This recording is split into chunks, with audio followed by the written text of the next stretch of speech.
Hi everyone, I'm Ritu, and this is my baby boy Leon.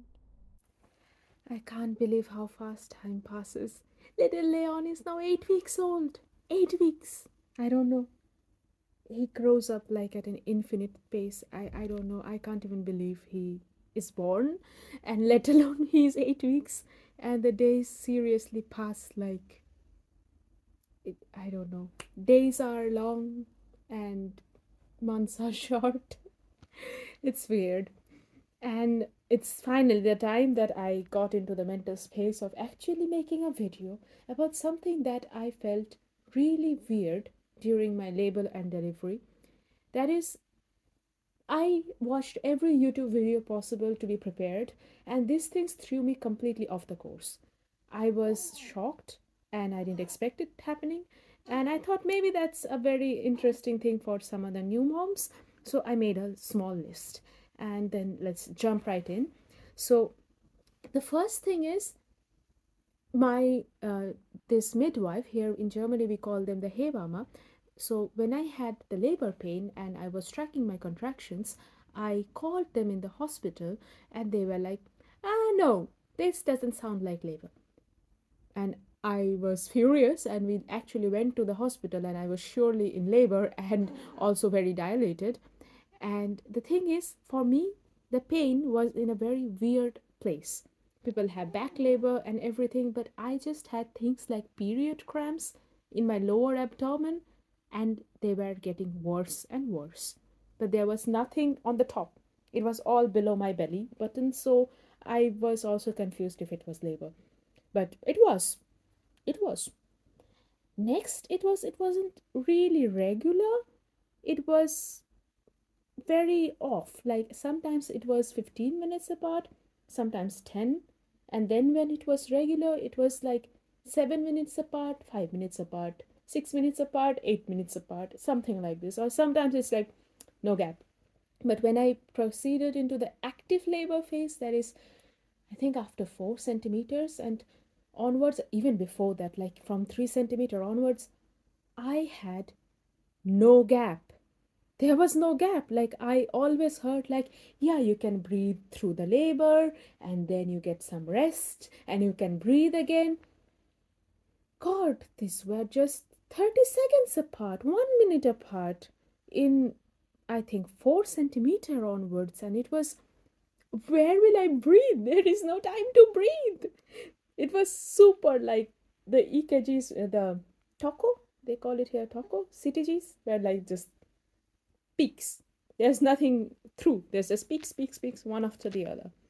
And I was also mentally prepared, since it's my first baby, and everyone told me this, that labor goes on for around 24 hours or even 48 at times. Oh, baby needs a pick me up. One short break. Hi, I'm baby Leon. Hi. Good morning. Good morning. Oh my god, you grow up so fast. Hi. Oh, sorry. Oh, still sleeping? You need anything? So everyone told me that labor is very long and you have to be prepared since it's your first pregnancy. Yeah, they told me this, Leon. And then what happened is my labor progressed very fast. It took me less than 12 hours to actually have a baby in my arm. And that's very fast compared to what I heard before. I progressed from 3 centimeter to fully dilated in a course of maximum 5 hours, and the pushing was done and baby was in my arms. I pushed for maximum 20 minutes, and yeah, it was very very fast and unbelievable that how fast it can also progress. Like I went to the hospital at around 5 p.m. At 2:30 a.m. baby Leon was born. It's super fast. And I also went to hospital too early, so yeah. Next is I took an epidural because I had a lot of contractions in very close progression since I was 3 centimeters and it was impossible for me. And it's okay if I take an epidural. So I took an epidural.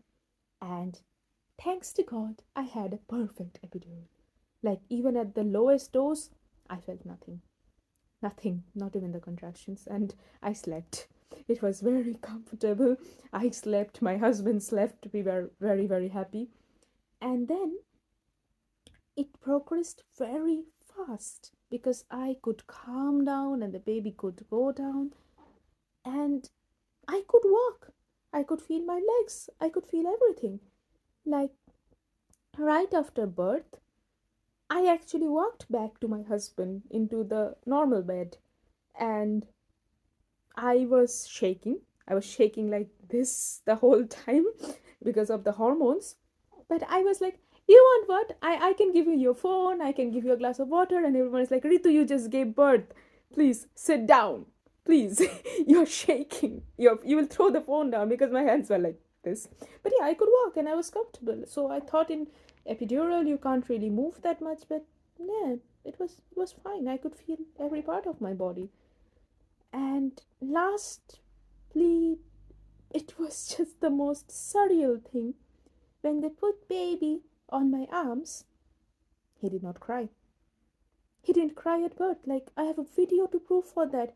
Not one sound till like 1 hour or more later when we actually tried to put some clothes on him. He hates wearing clothes. Not now anymore, thankfully. But he was silent. He was just born, looking around. And looking around. Nothing. There's no sound. Pin drop silent. I was actually scared that my baby can't talk or can't cry. And he was in my arms and just looking. Everything that we are showing him, he's just looking. And the hey mama was like, yeah, it's fine. He just needs to breathe. He doesn't need to cry. And I was like, wow, that's so calm.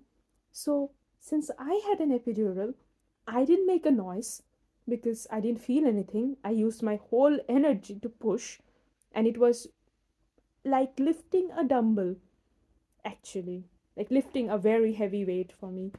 Or yeah, it sounds weird, but it was like that. There was no pain, so just the full energy part. And baby was silent, and of course if we are silent, everyone else is silent. It's the middle of the night, and it was so peaceful. There was no sound. So mamas, if your babies don't cry, it's okay, they're fine. They're just curious and looking around at the world.